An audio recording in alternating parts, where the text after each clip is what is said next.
Welcome, everybody. Very pleased to have you in the room for this webinar today with both OISE and the TDSB Eco Schools program collaborating as part of our webinar series. My name is Hilary Inwood. I'm lead of Environmental and Sustainability Education at OISE, and I'm very pleased to welcome Pam Miller here as the instructional leader from the TDSB Eco Schools program. Very happy to welcome Chris and Jen from the TDSB Eco Schools team, as well as Lise Kennedy, who works with them often as well, and also works with OISE. She goes across both sites.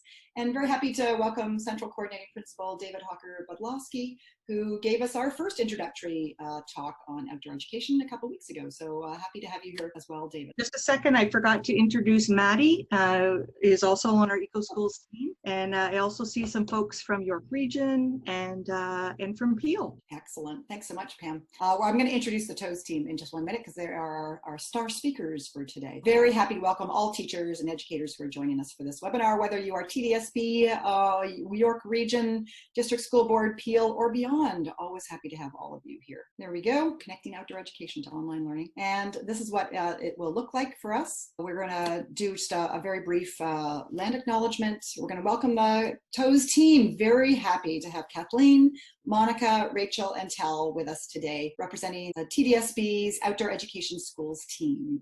You are not the whole team, you're part of the team, but we're happy to have you here with us. Thank you so much. I would like to do a land acknowledgement just to start. And for this, I'm showing you the work of Carl Beam. Carl is one of my favorite Indigenous artists. He's Ojibwe from up on Manitoulin Island from the Wicca-Wemicong First Nations community.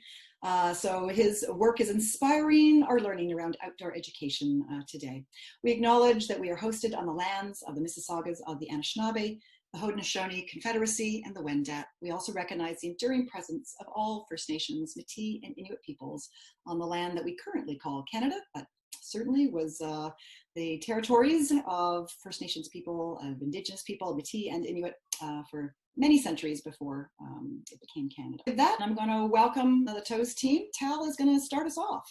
Welcome to our webinar, Learn from Home with Toronto Outdoor Education Schools, or TOES, as we sometimes call ourselves. So who are the Toronto Outdoor Education Schools? We cover a massive breadth of geography, and we engage about 90,000 students a year, and we immerse them in a wide variety of natural and built environments. Furthermore, we're looking to engage students more in their own communities, so we hope that engagement will also sort of increase how we work with kids in the future. In normal times, we also offer summer programs, sort of day and overnight camps that run at some of our sites. As for who we are in particular, we are the Learn from Home Committee. We're a mix of teachers and CUPE specialists with over 46 years of combined outdoor education experience. It's been our responsibility to build the resource that we're sharing with you today, as well as to review and edit all the content that is housed within it. In particular, my name is Tal Schacham. I got into outdoor ed through a camping, overnight camping, which I did for years. And then after my BEd, I thought, oh, camping's nice. So I went to Seneca College for the outdoor recreation certificate program. And through that, I ended up at Hillside in Scarborough in 2001. And I've been at the Toronto Urban Studies Centre since 2005. Hi, I'm Monica, and I'm also at TUSC, the Toronto Urban Studies Centre, where we do programming that focuses on environmental education and fieldwork in the city. I've been in outdoor education for the last 8 years, at TUSC in particular, and my specialty is in geography. Before that, I was in a classroom, in a special ed classroom for 8 years. I'm Kathleen Scott-Houchen, and I'm at the Island Natural Science School. I'm also a digital lead learner and mentor in the digital lead program, and I'm previously an intermediate school teacher in the French immersion program and a spec ed teacher. And I'm Rachel Wagner. I'm currently at the Etobicoke Outdoor Education Center at Albion Hills, but over the past 6 years within my journey with the TOES department, I've worked at a variety of centers as a specialist and as a teacher. So what is the Learn from Home website? It was a collaboration between many members of the Toronto Outdoor Education Schools department. The website contains over 80 outdoor-focused lessons and activities that can be filtered by grade, subject, and location. All of the lessons that are posted support the current curriculum and are short, easy to follow, and are interactive ways for the users to learn about, for, and in the environment. The website was initially created for parents and caregivers to supplement their child's at-home learning. Like I mentioned, the lessons come from a variety of different grade levels, from kindergarten all the way through to secondary. Because the lessons are written in a language that is easy to understand and easy to follow, it is able to be used by anyone, so parents and families can use it independently by older students, and also by teachers who want to support their students with their at-home learning. Our rationale behind the site, once again, was to support teachers and students and parents and caregivers with their at-home learning, particularly while schools remain closed. However, this website will continue to remain active and accessible after physical distancing measures have been lifted, so you can continue to use them with your classes and families in the future. It can also be used as a way to break up the days from traditional lessons at your home. And it's an engaging way to incorporate natural and outdoor urban environments. Finally, we've created a way to organize the lessons based on location, keeping in mind of areas that students and families currently have access to while using the current health guidelines and physical distancing measures. So some activities will take place outdoors in your personal yards or garden or on a neighborhood walk. However, there are also lessons that can be done completely inside or from a balcony or looking out a window. And I'm going to turn it over to Monica to show us more. All right, so the resource itself, how to access it. Many of you know already how to get to the website, but there are a number of possible ways. The first is the direct link, number one there, the direct link to get to it directly. And I'll come back to that and click on that in a bit here, but go through the others first. It can also be accessed to the TDSB main site, the main page for the TDSB. And at the top of that page, there is a blue button that you would click on for remote learning. And once you've done that, you would go to the right-hand panel and there would be an orange button that says Outdoor Education Resources for Families, and that button will take you to the resource. It's also accessible through the TDSB's virtual library. There's a link to it on their web page. It can also be accessed just going through the Toronto Outdoor Education Schools site as well too. So teachers could go that way, or parents could be directed to just go into the Toronto Outdoor Education schools. And on the left-hand panel at the top, there's a button that says Resources for Families. It will take you directly to that resource. It can also be accessed through TOE's Twitter and Pinterest as well. So taking a look at the resource itself, once you click in and get into the website, I'm going to go through a number of the features of this and the lessons, a few lessons themselves. This is what it looks like when you first get to it. So if you scroll down slightly, you will see this table. The table shows that it can be sorted, it can be filtered by division, by subject, by activity location, and you can even put in some keywords for description. Then you will generate a table. There are currently 86 lessons that we have on this website, and they're arranged alphabetically. So it starts off with the title of the lesson with a short description of what the participants will be doing in that activity. Then a column that shows which divisions they are suitable for, and you'll notice that many of them are suitable for more than one division. The subjects that these lessons are suited for as well too, and the activity location, so where these activities can be done. And so if you look at what I have chosen already in division, I've chosen the junior division.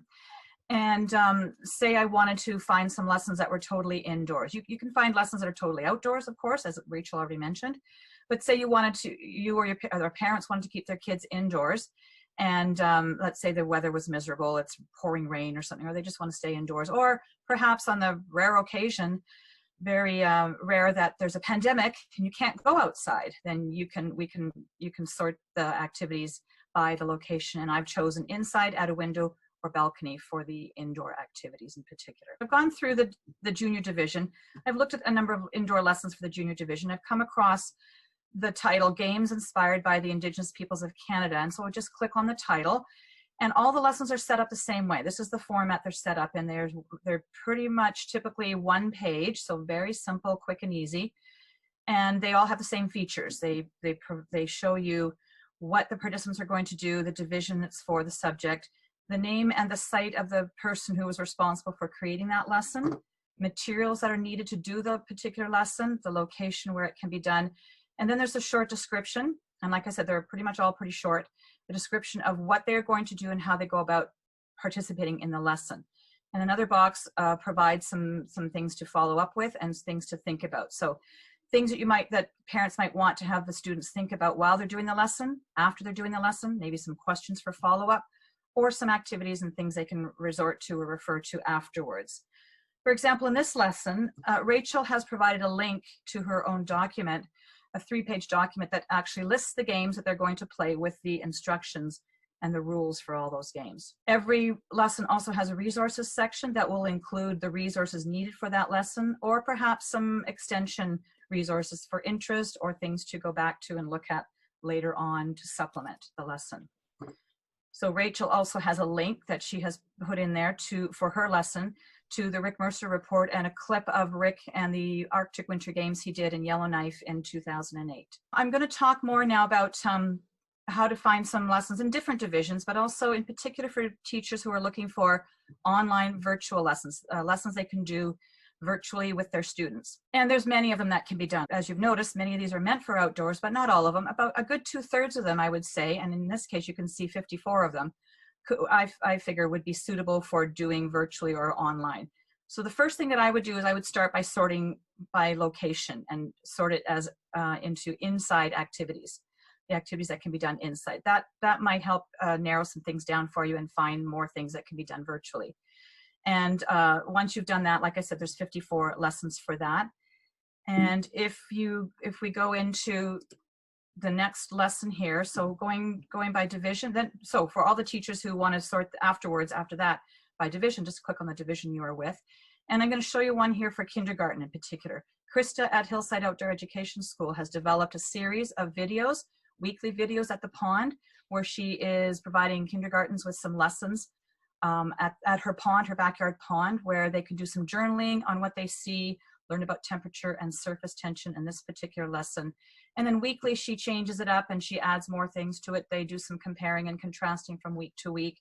And so they're following her adventures at the pond, at her backyard pond and other ponds in her neighborhood on a weekly basis. So these lessons here, these indoor lessons, teachers could take them and send them to parents or send them to their students by email or put them up on Google Classroom. They could also be done virtually as a classroom as a whole on Google Meet or Google Hangouts, where you go through the lessons together as a whole classroom online.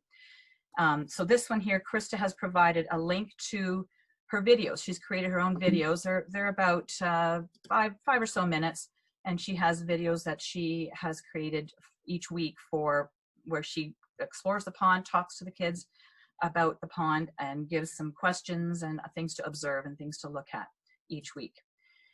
She's also provided some links to some experiments and to a lesson to learn how to use a thermometer, more information on water striders, and a link to a read aloud book called Life at the Pond, and again her link to week 1 at the pond.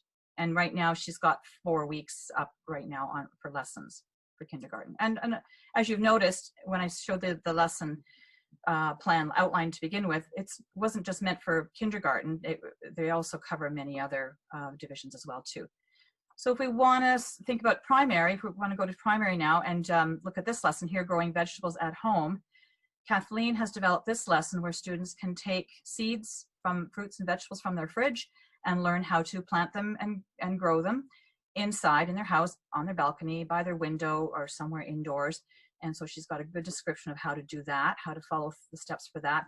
But she's also provided some resources, a link to some resources where they can make note of their observations, record their observations and some data, as well as a video where she demonstrates how to do this lesson. And so those links are easy to follow, and they're in the resource sections of each of the lessons. If we want to now think about a junior lesson, this one can cover junior, intermediate, or secondary, but this one Danny developed from Scarborough Outdoor Education School about natural resources and climate change, and a timely topic. It's something that we want to be having our students think about nowadays, and it's good for the older students. But what Danny has done, yes, he's got all the required elements of the lesson, a description, a short description, but he's developed his own resource. He has created his own online story map through ArcGIS Online, and he's made this particular story map with different tabs and sections in it that the students work through to explore the different natural resources in Canada and what the impact of extraction has on the environment. So each of these sections, this one's on, number 1 is on forests. Each section has an interactive map, has questions and information in the panel, as well as videos that talk about that particular sector of the natural resources in Canada. And so he's developed that, but he's also developed a worksheet that's attached to the bottom of the lesson for the students to work through, can be handed back into the teacher, sent to the teacher to answer some questions, thought questions, factual questions, analysis questions that they can work through while going through the story map, as well as some data collection and data analysis too on this particular worksheet. So we put that right into the lesson for the teachers and students to use. If we're looking at something for older students, for intermediate or secondary students, this one is a good one for those who want to focus on language or some dramatic skills. My Environmental Rant was developed by Karen at Mono Cliffs Outdoor Education Center, where she asks the students to create their own environmental rant based on Rick's rant from the Rick Mercer report. And so she's got a link to the video of Rick's rant on snow day in her lesson. They can view that first, and they can go back to the lesson, create their own environmental rant, talking about an environmental issue they're passionate about or concerned about. That's a sample of some of the lessons. We're going to have some time later on to have you look through some more of the lessons, to explore a bit more on your own, and then ask us some questions that you might want, some specific questions you might want to ask us about. But in the meantime, I'm going to pass it on to Kathleen so she can show us what other resources we have on that website besides the Learn from Home table. So like Monica said, like the main page actually has most of the lessons on it. There are 2 other pages associated with this. We have a calendar for primary and a calendar for junior. You can see on the screen right now. And those calendars some of the activities overlap between the primary and junior. However, they have a lot of questions, and some of them are links to other web pages. For instance, on Saturdays, it's a starry Saturday where there's focus on space, and you can look at things like the Google map of space, and that's completely free to look at. And those calendars are available either at the top of the Learn from Home webpage, or if you scroll all the way to the bottom underneath all the lessons, there are 2 buttons on there for the calendar. The other large resource section would be the web resources. And what the Outdoor Ed staff has done is we've curated a list of websites that are really useful for educational purposes. So this is great for teachers in particular, because there's tons of resources on all these pages. And I'm going to highlight a few of them that I'd like to bring attention to everyone. So first of all, Monica already spoke about ArcGIS. And if you are a teacher in the Toronto District School Board, I'm not sure about the other boards, but you do have access to ArcGIS online as a TDSB teacher.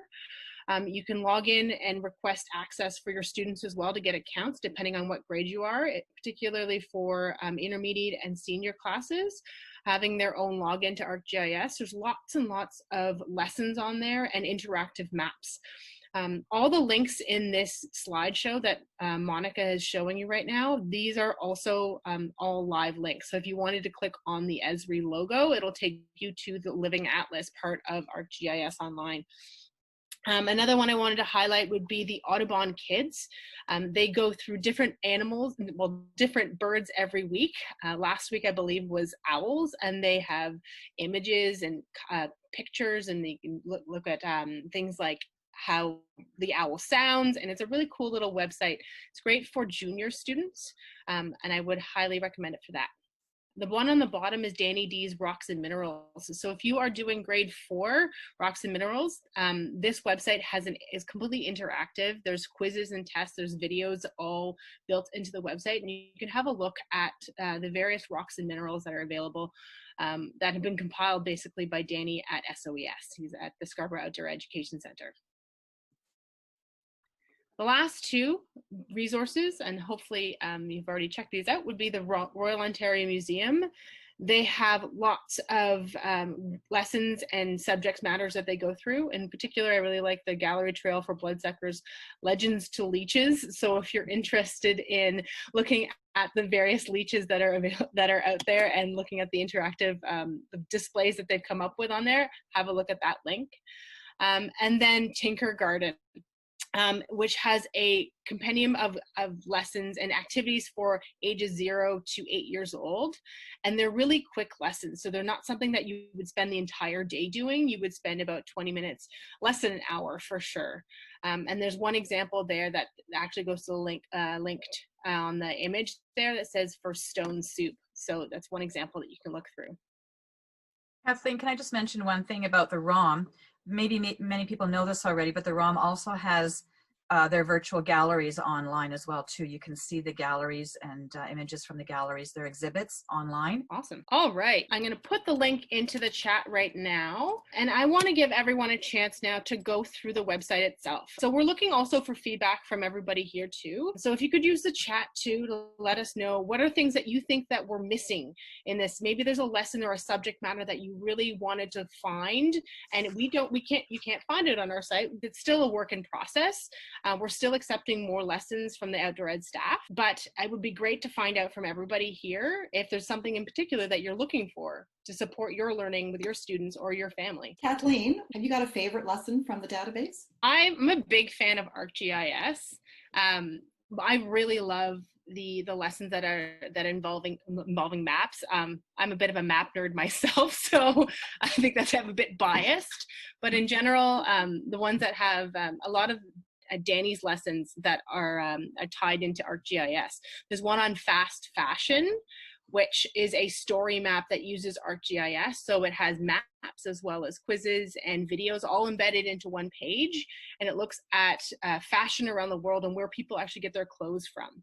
And that one is, I believe it's called Fast Fashion. Correct me if I'm wrong. Monica? Yeah, that's right. Yeah. And Monica, do you have a favorite? As you mentioned, somebody mentioned, I like my Environmental Rant. That's a good one. I think that could be very fun for older students to really get into. And then they could have a showdown. They could show it all off in a big production. Hillary, if I could interrupt, we do have a request for live cams. So I know you mentioned some live cams of birds, and Cornell has some live cams. What about animals? Maybe we could put those in the chat. Rachel, while we're doing that, why don't you tell us your favorite? I really enjoy the ones that are connected to art. There's quite a few that use natural materials to create art or create different structures and compare it to animal habitat. So I'm a big fan of all those ones. Just a quick thought on the bird cams. We do have a lesson that involves looking at bird cams, webcams for birds. Nest something. Yes, Nest and see a while. Nest and see, yeah. Anybody know any animal cams? There actually are animal cams, I think, linked to that. Okay. And we do have a lot of lessons that are just about animals themselves. There's a beaver adaptations, beaver habitats, exploring animals, thinking about animals in terms of how they would, like a student would get into that animal, become that animal, and think about how climate change would affect the animal, and then sort of talk about it from the perspective of that animal. Another one is to write about your senses and your feeling of being a particular animal, to research an animal first, and then explore a day in the life of that animal and write about it. And I know Riverwood in Mississauga, Dave Taylor is a naturalist, and he's been posting some lessons with videos of all kinds of animals from all over the world. We have one lesson that I believe features videos of, I think it's one of Krista's lessons from Hillside, that features videos of what is happening in cities and around the world in urban areas with animals now that people aren't on the streets. Great. Rouge did an Earth Day virtual walk. Thanks, Catherine. That's right, yeah. Exploring by the seat of the pants is always a fun one to go to. Tull actually posted a really cool lesson I think is really fun for primary kids. It's called Indoor Cushion Tower. And it has your children, your students get involved with using cushions to build a strong and stable tower as tall as they can. And there's some follow-up activities with that as well too. But he's also put in some resources to look at tall buildings around the world to do some comparison. But looking, having the students make a tower with cushions, see how long it takes before it falls down, see how stable it is. I think it's quite fun. It's very simple, straightforward, but great for a math concept for primary kids. Great, and that will match actually the request for some structures in grade 5, but I know many strands do structures. So I think making tower cushions or forts inside, and then making nests and homes and looking for animal homes outside is always one of my favorites. We also have, if anybody knows of any good waste recycling and landfill activities, and then another request, weathering and erosion. Yes, yes to the waste and recycling. Krista, again from Hillside, has put in a number of lessons up there. She has a few lessons that include videos of sorting trash and looking at landfills and waste and looking at recycling centers. There's one on there called #TrashTag. I'll write it in here in the chat. That's it. The title. That's the one. Thanks, Rachel. And we have another one on native and invasive plants, thinking about where plants grow and which plants are helping. Do we have any lessons on plants? It's interesting you should say that, Pam, because I like to quote something one of our previous colleagues, I think it was Martha Ann, used to say, is that a plant is invasive until we discover a use for it, a human use for it that helps people or helps our society. And on that note too, we tend to think of burdock as being a very invasive species in Toronto, and it can be, but I've just discovered this weekend that burdock is a very useful treatment. If you squish up the leaves and crunch them up and make them very wet, they're very good at treating thistle stings, apparently. That's wonderful, because nettles can be so tough to, get rid of on your skin. Yeah. I seem to remember Alan Colley talking about that. Alan is a First Nations community member who does wonderful tours along the Humber River. I'll post his link up for people who might use it. He has a lot of school programs, and he has a lot of knowledge to share when it comes to Indigenous uses for native plant species. Oh, great. And of course, the virtual library, don't forget Discovery. Someone reminded us of our virtual library, and the staff are still able to help. So if there's something you can't find that you want to find, especially with videos and virtual learning.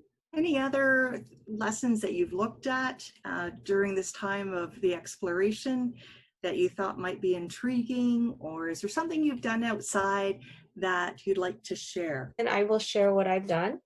Although my class, I have an intensive support class of 6 kids, so a lot of my focus is around sensory.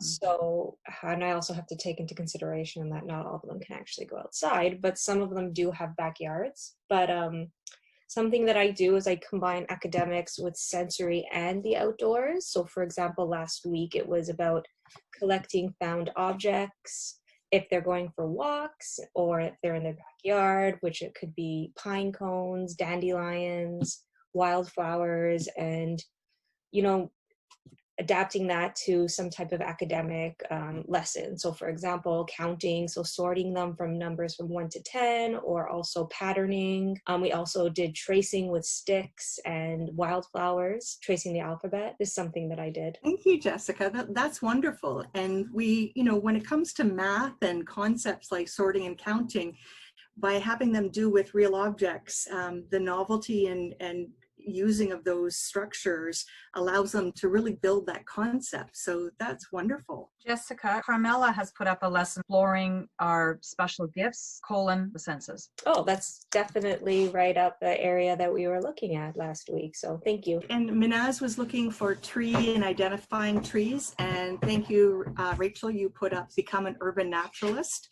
And that was great. Now, do we have nature journaling resources as well? Because that's another great way for identifying trees.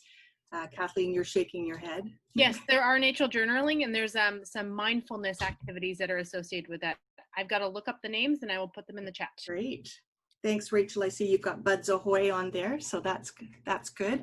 Now that our buds are turned into leaves, a little bit easier for identification. Some of these lessons could be used to launch an inquiry into something after building the common experience. So right, now you've got trucks outside your home carrying soil loads and you want to know where they're going, who accepts, clean fill. Is it clean fill? Is it brown fields? What does the land around you look like? So That's great. I love that Kathleen has posted a link to nature journaling. That's a great segue, Kathleen. Thank you.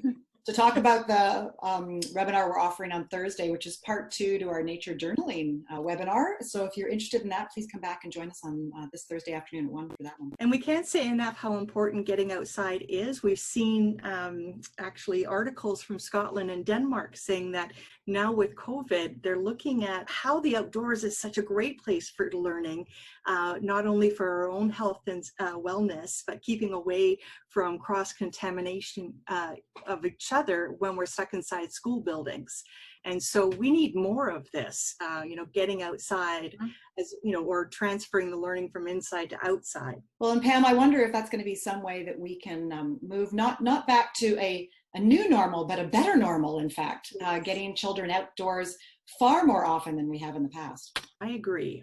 Did the TOES team have any ending comments they wanted to add today? I really want to thank Monica, Rachel, Tal, and Kathleen for their leadership in pulling this together. And really, it's been an effort of our entire department to put the more than 80 lessons out there and all the resources and the work being done at SOEF for the calendar of learning tools that is up there. So it's really been an opportunity for us to highlight the amazing skill set and work of the staff within TOES. And again, thank you for your leadership and presenting today. Thank you so much, David. And thanks for your ongoing support at the board level for all of this work too. I'm just going to boost up my screen one more time just to share the list of upcoming webinars. These are now on both the TDSB EcoSchools website as well as on the OISE website.